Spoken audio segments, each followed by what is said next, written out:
Kuasa hukum Supriyani sebut JPU aneh. Ada penganiayaan tapi tak pidanakan. Kuasa hukum guru honorer Andri Darmawan mengaku aneh dengan jaksa penuntut umum JPU yang menuntut Supriyani bebas dari kasus aniaya anak polisi. Sebab menurut dia, kesimpulan akhir JPU itu kontradiktif dengan rangkaian tuntutan terhadap guru Supriyani. Guru honorer Supriyani dituntut bebas oleh JPU dalam sidang di Pengadilan Negeri PN Andulo, Senin, tanggal 11 November tahun 2024. Supriyani dituntut bebas dengan alasan tidak ada sifat jahat dalam diri guru SDN 4 Baito itu. Sehingga guru honorer itu dituntut bebas dari dakwaan kasus kekerasan terhadap anak polisi di Konawe Selatan, Sulawesi Tenggara. Kepala Kejaksaan Negeri Konawe Selatan, Ujang Sutisna mengatakan, poin pertimbangan dalam tuntutan itu yakni karena Supriyani telah mengabdi sebagai guru honorer selama 16 tahun sejak 2009.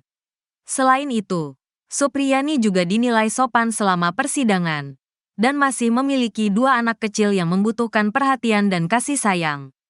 Berdasarkan pertimbangan tersebut, walaupun perbuatan terdakwa adalah pidana dapat dibuktikan, akan tetapi perbuatannya tersebut tidak dapat dibuktikan adanya sifat jahat. Oleh sebab itu, terdakwa tidak dapat dikenakan pidana, kata jaksa saat membacakan surat tuntutan. Untuk itu, JPU memohon majelis hakim untuk menjatuhkan putusan bebas terhadap Supriyani. Kami penuntut umum Kejati Konawe Selatan menuntut supaya Majelis Hakim PN Andulo yang memeriksa dan mengadili perkara ini memutuskan menuntut Ibu Supriyani lepas dari segala tuntutan hukum, ucapnya. Sementara itu, kuasa hukum Supriyani, Andri Darmawan mengaku keberatan dan akan menyampaikan pledio pada sidang Kamis, tanggal 14 November tahun 2024, mendatang. Dia menuntut bebas. Tapi dia menyatakan katanya ada perbuatan tapi tidak ada mens rea, niat jahat. Nah ini juga menurut kami sesuatu yang aneh ya, kata Andri usai persidangan. Menurut Andri Darmawan, saat membebaskan seseorang dari perbuatan hukum, dalam KUHP hanya ada 2 alasan, yaitu alasan pembenar dan alasan pemaaf. Nah ini kan tidak jelas.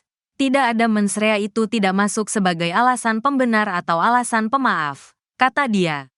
Menurutnya, rangkaian tuntutan dan kesimpulan akhir yang dibacakan JPU terkesan kontradiktif.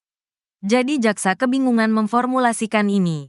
Dia menyatakan ada perbuatan tapi tidak ada mens rea. Bagaimana ini? Kata dia. Hal itu yang kemudian membuat pihaknya masih merasa aneh. Jadi itu yang masih bikin kami bingung, tandasnya.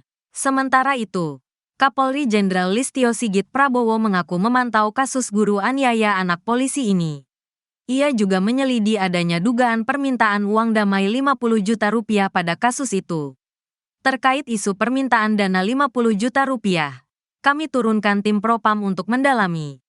Yang jelas kami memonitor dan mengawasi hal-hal yang jadi perhatian publik, pungkas Kapolri.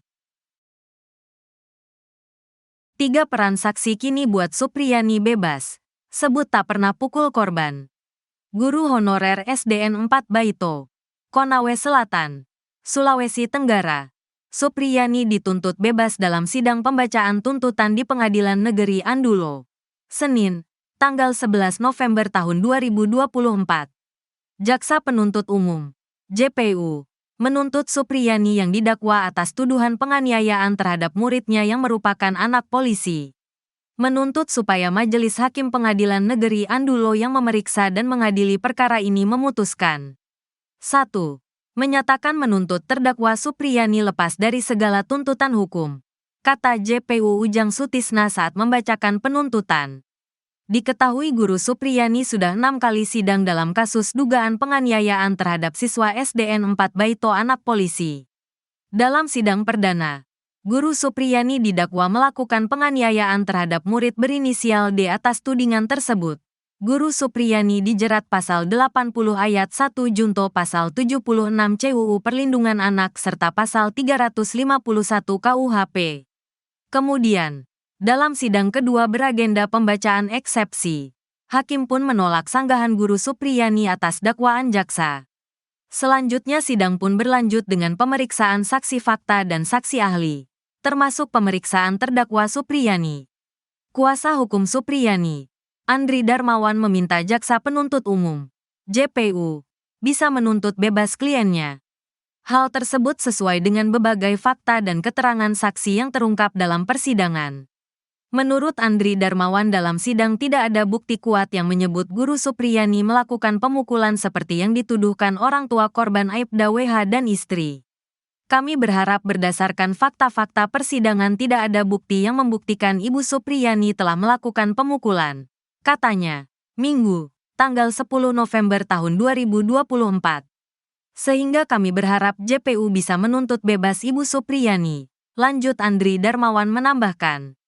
Terpisah, Wakil Kepala Kejaksaan Tinggi atau Wakajati Sulawesi Tenggara, Anang Supriyatna mengatakan saat ini pihaknya terus melakukan pemantauan jalannya persidangan. Terkait mekanisme penuntutan kepada Supriyani, Anang mengatakan hal tersebut bergantung fakta persidangan di pengadilan. Jaksa Penuntut Umum, JPU, akan mempertimbangkan fakta-fakta perbuatan ataupun fakta-fakta hukum yang terungkap di persidangan, bukan berdasarkan berkas perkara, katanya. Kamis, tanggal 7 November tahun 2024. Sekalipun, kata Anang, acuan kasus ini berdasarkan berkas yang diterima Kejaksaan Negeri dalam menyusun dakwaan. Nanti kemudian di persidangan faktanya seperti apa, maka akan menjadi landasan JPU untuk membuat tuntutan, tuturnya. Dalam sidang keempat kasus Guru Supriyani di PN Andulo, Konawe Selatan, Rabu, tanggal 30 Oktober tahun 2024, 3 saksi yakni Kepala Sekolah SDN 4 Baito Sana Ali, Wali kelas D Lilis, dan Guru kelas 4 SDN 4 Baito. Dalam kesaksiannya, Lilis meyakini Supriyani tidak memukul D karena menurutnya pada saat peristiwa terjadi Rabu, tanggal 24 April tahun 2024, Supriyani sedang mengajar muridnya di kelas 1B. Sedangkan anak Aibda WH berada di kelas 1A. Lilis yang menjadi wali kelas 1A mengaku saat hari kejadian dirinya hanya pergi menandatangani dokumen di ruang guru. Ruangan tersebut hanya bersebelahan dengan ruang kelas tempat Supriyani mengajar. Waktu tempuh dari ruang kelas ke kantor tempat tanda tangan juga hanya memakan waktu kurang lebih 5 menit. Selama dirinya keluar, tidak ada insiden atau kejadian pemukulan murid apalagi pada waktu pukul 8.30 WITA seperti yang dituduhkan ke Supriyani. Ibu Supriyani mengajar di kelas 1B, dan saat itu saya tidak dengar atau terima laporan kalau ada anak didik saya dipukul, ujar Lilis. Saya pukul 9 itu hanya pergi tanda tangan di kantor, tidak lama juga tinggalkan kelas kira-kira 5 menit, ucapnya.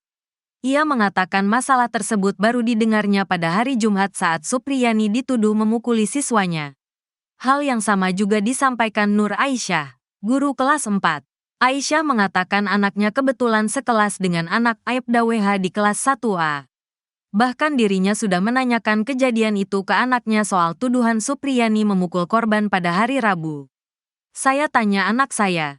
Dia jawab tidak ada pemukulan di hari Rabu dan jam itu. Karena mereka sedang belajar, kata Nur Aisyah. Begitu pula Kepala SDN 4 Baito, Sana Ali, yang meyakini Supriyani tidak melakukan penganiayaan. Terkait kasus tersebut, ia hanya sempat diminta penyidik polisi untuk membantu memanggil Supriyani agar menemui Aibda WH. Hal itu untuk membujuk Supriyani menemui WH dan mengakui kesalahannya. Saya tanya Bu Supriyani bagaimana Bu? Dia jawab saya mau minta maaf apa saya tidak salah, kata Sana Ali memperagakan ucapan Supriyani.